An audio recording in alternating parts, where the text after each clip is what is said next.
2018, and we're starting the Fairview Municipal Tree Commission meeting. First item on the agenda is call the meeting to order. Second is roll call. And we do have a quorum.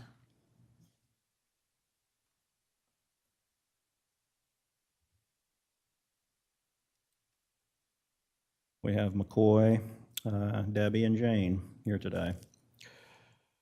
The third item is approval of the agenda. I move to approve the agenda. Second. All in favor? Aye. The next item on the agenda is the approval of minutes. We've got two prior meetings minutes, minutes from May 1st of 2018 and minutes from April 23rd of 2018.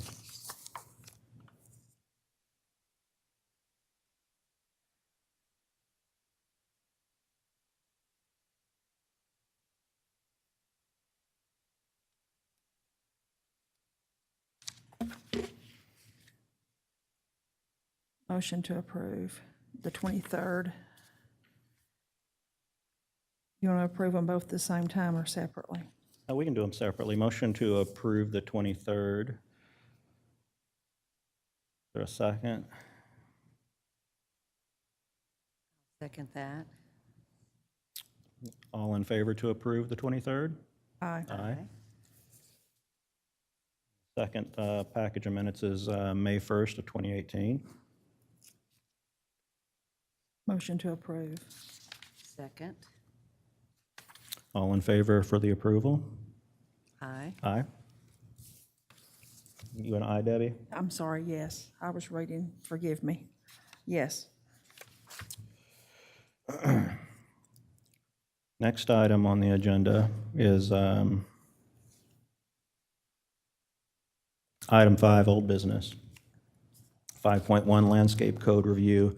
This is a task on me to review the document changes that I have gathered so that we can begin to review and compare with other Williamson County municipalities' tree and landscaping ordinances to find and determine best practices that we would like to see here. This is what I've got on this. The ultimate goal is to produce a single document. In other words, I currently have everything from 557, 565, 662, 654, 768, 822, 850, and the design review manual.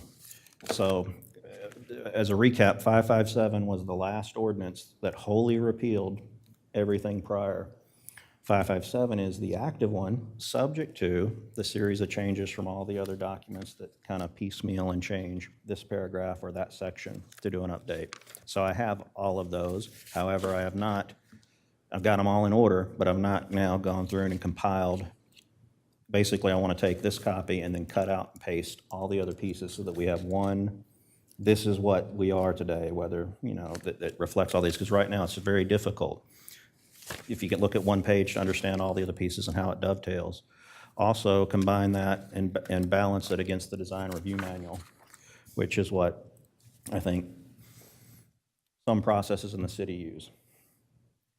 Didn't we find some that had already been signed by the mayor and the city recorder that should be enacted and had not? As far as codified, there are several of the most recent ones that I do not see or have not seen the last time I checked on MTAS. Well, then don't you think it's a good idea to get those scanned, sent to the city manager and let those be put wherever they need to be put? Maybe. I mean, I don't have a clear definition of what the codified actually signifies. If it's a matter of does MTAS show it, yes or no? No, they don't show it. Does that matter? Well, it might or it might not. It certainly makes it more useful because it's easier to find, but it might not matter for our purposes, but maybe it very well does. And the only thing maybe that's a question for the city manager and or the city attorney to tell us whether that is the case or not. The only thing I'm aware that's missing from this stack, which is everything in the list that Will provided and that we've reviewed, is there's one that I don't know what the number is, and we all remember it happening, and that's the last change that was put in that changed the structure of the board, along with several other boards. Correct. So I don't have that. I would love to have it, so maybe that's another question for the city manager, because then I can include it and change that paragraph to make sure it, as of today, reflects exactly where we are. And then I would recommend, after we compare that to other ordinances, even if we don't take any changes, if we just like it as it is, that I would think it's a good idea to compile it and make a new ordinance that wholly repeals everything else, and now we've got a single document that nobody has to And start crush over. together, regardless of how we approach it. So maybe the action item is two. One, that we understand that codified definition and whether we need to care about it. Because if we do, we might need to take some actions to get that fixed as part of this process. Well, I think my concern are the ones that have already been approved, passed by the board, and we have signed copies, and, Will said they were not in force. And so to get, not including the ones we've not seen, the ones where we changed the board structure. So we already have some that are not included. Well, and I've got all of those except that one. So this exercise, I will have one document stapled together that it has cut and pasted all the pieces that we said are no longer good, and to say this is it. And Okay. then that is what we can compare to the design review to see if What's the missing? instructions here match what we say is current. Okay. But there is the outstanding question that we talked about, the codified component. If it's important and necessary, do we need to do something now to fix that, or is that just a? I think that when we go to, I would presume that things that have been passed by the board, that the mayor has signed, the city recorder has signed, and codified, I think, is just the gathering and putting together. They're all in a book somewhere. So I think that making sure the things that have been passed get to the planning commission is what we need to make sure is going on. Yes, that's right. And so that's kind of the output of this exercise, our final document. We can do several things. We can send it to MTAS. We can make sure that the planning commission's aware and it's been updated. The board of commissioners are aware. See if there are gaps, comparing the two and the instructions in the design review manual. And I may be completely wrong, but I think that MTAS is only as good as the information we send it. It's like any other database. So if we're not sending, that it doesn't make it not legal if it's not on MTAS website. I think it's just, we just don't update that. It's like any other. Yes, yeah, and hopefully, I mean, down the road, the city will have a kind of a document management system. So it'll make it easier for us to give MTAS the latest stuff, but we'll also have it in-house for anybody to be able to peruse it and pull up whatever interesting ordinances they're interested in. And this is also, it kind of dovetails in to our, as an example, Tree City application. I've uploaded all of our materials and our photographs and the article from the Loblolly newsletter. I've uploaded all that, attached everything, ready to submit the application.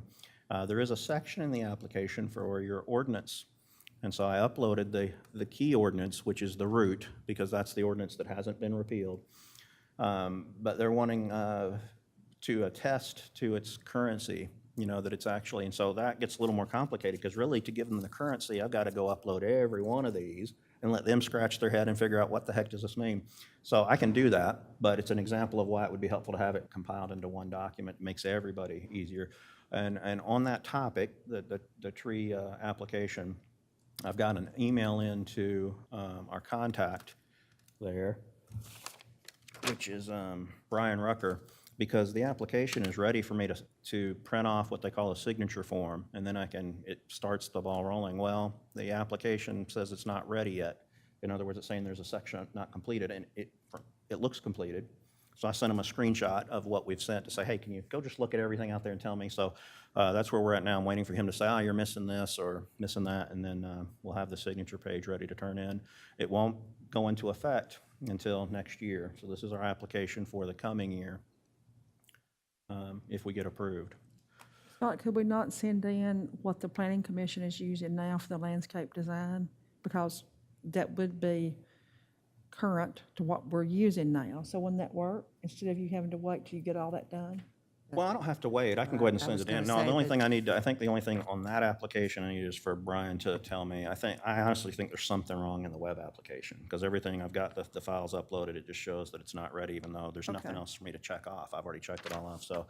And if needed, I can upload all of these so that they have them, because what they're asking for are specifically the month, year, the current tree ordinance was established, and then your supportive ordinance documentation. So it would be these ordinances. Could also be a component of the planning commission if they want it. But if he doesn't ask for that, then I probably won't, because we might also run into problems where they don't jive or match currently because we're going through the exercise.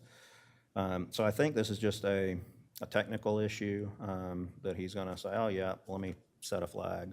But in any case, whatever guidance he gives me back, we'll address it and turn that in. But I just wanted to kind of sidebar into that because an example of why it would be a little easier if all these modifications, these amendments were all into one document. It'll make it easier going forward.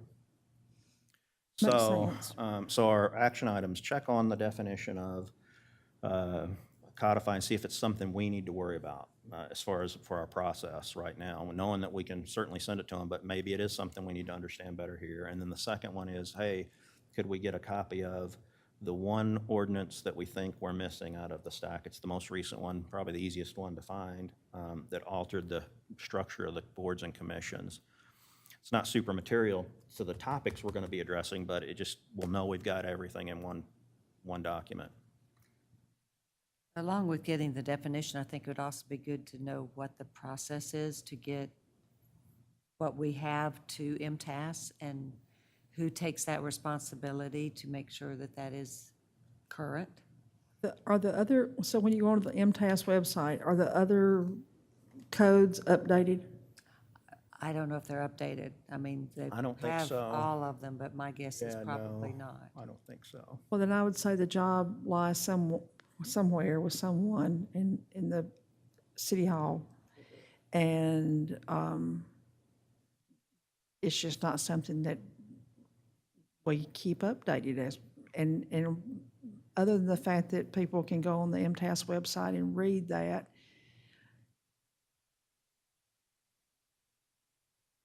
It'd be good to know what value there is. what the value of having it on and having MTS. it I think and that's the Keeping question. it current and, Yeah, I think having it current somewhere is extremely valuable. And and indeed, the city has kind of got a plan to bring in its own internal document management system or as a service. I think that's what they need to do. And if they do that, then that would be a central repository to get the latest and greatest of everything.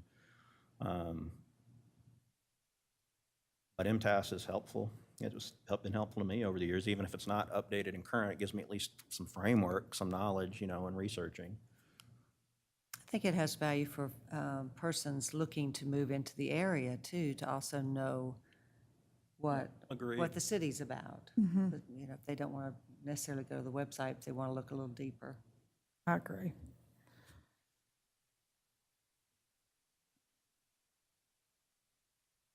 So the three action items, one was the kind of a clear understanding maybe from the legalese, just to make sure we're good with the codified, the missing ordinance that's in my stack.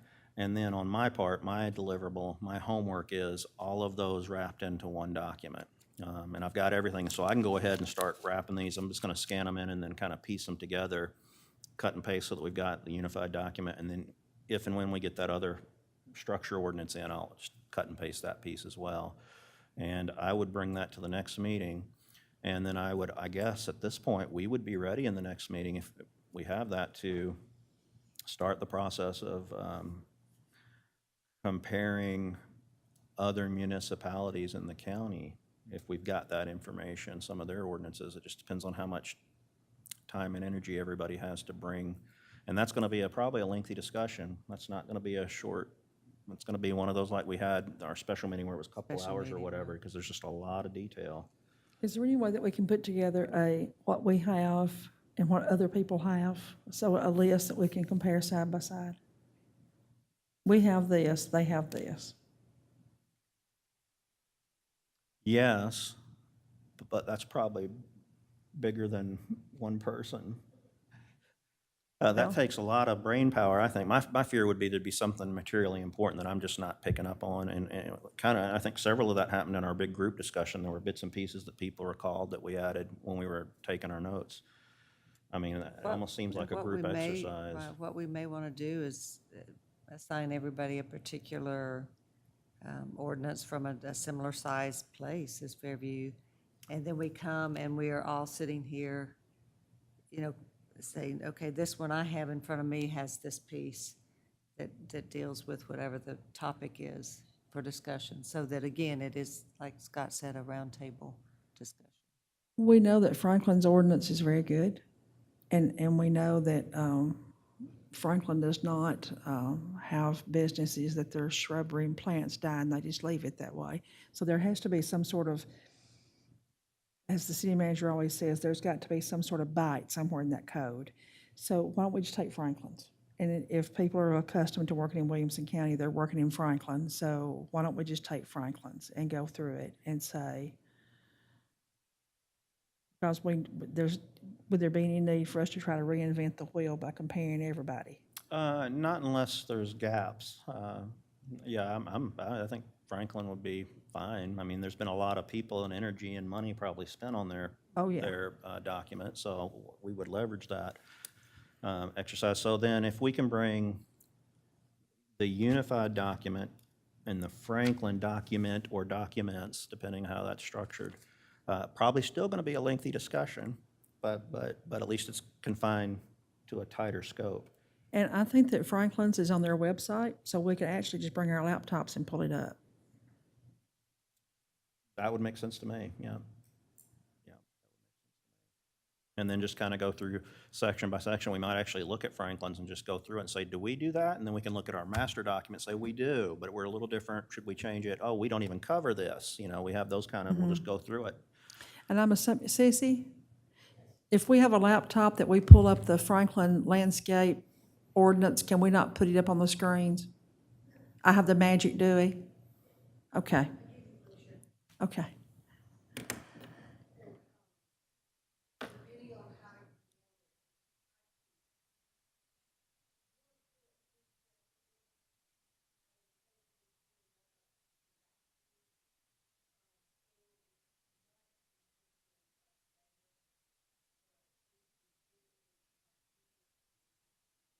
Okay.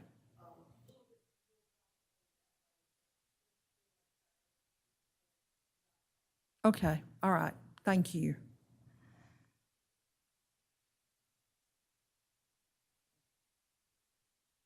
Are you glaring? I'm not, I'm thinking. So for those action items, the third one is mine, to make the unified document. And Debbie, would those other two be something that you could, The Franklin, well, the question about, is there any? define and copy? Yes, of that last one, of those two pieces. Yeah, I can do that. Then I think that's good on this topic, unless anybody has other comments.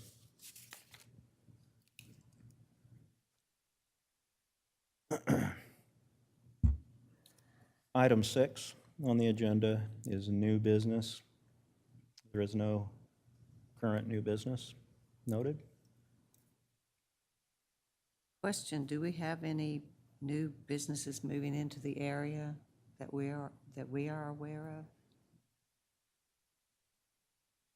None that I'm aware of. I just have not heard of any recently, and I just wondered. Neither have I, and this is why we need Mike Berkeley here. And speaking of which, item 7 is the staff review meeting update with Mike. But Mike's not here today. I assume it's due to the season.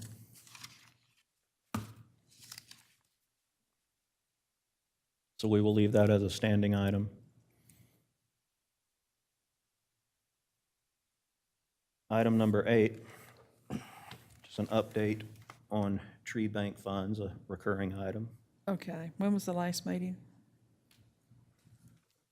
What was the date? May 1st.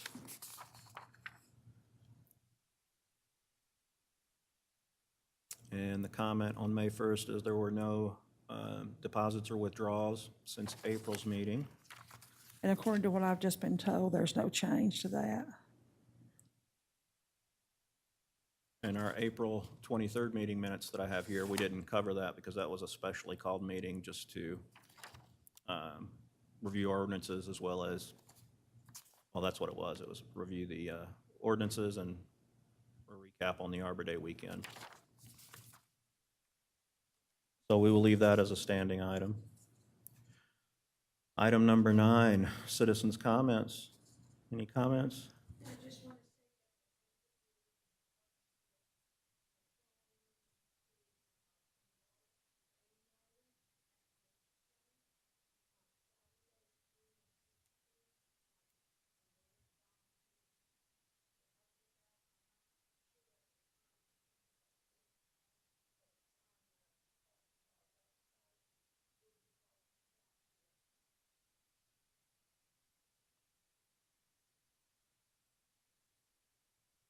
You know if that's been posted on Facebook? Something, it has been? Okay.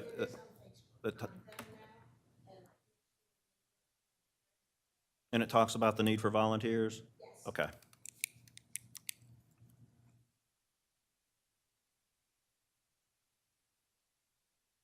Item 10 on the agenda is adjournment, but a component of the adjournment discussion is confirming our schedule for our next meeting of the Tree Commission, and it's, as the calendar dictates it, it would be normally Tuesday, July 3rd. However, we're having a gathering that day, so we need to pick an alternate date.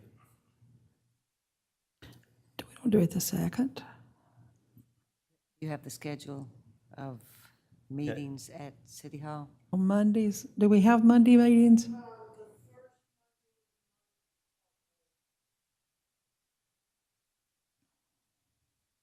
Could,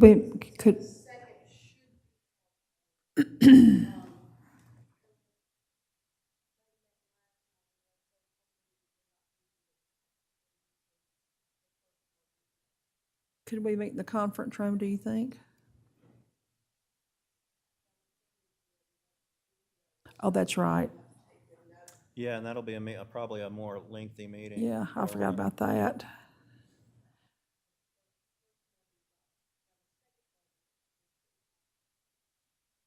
The 9th.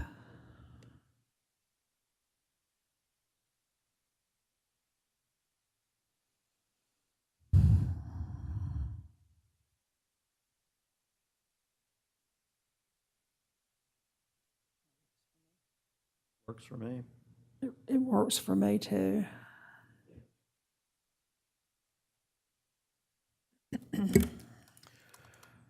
And that would be a Monday? Monday.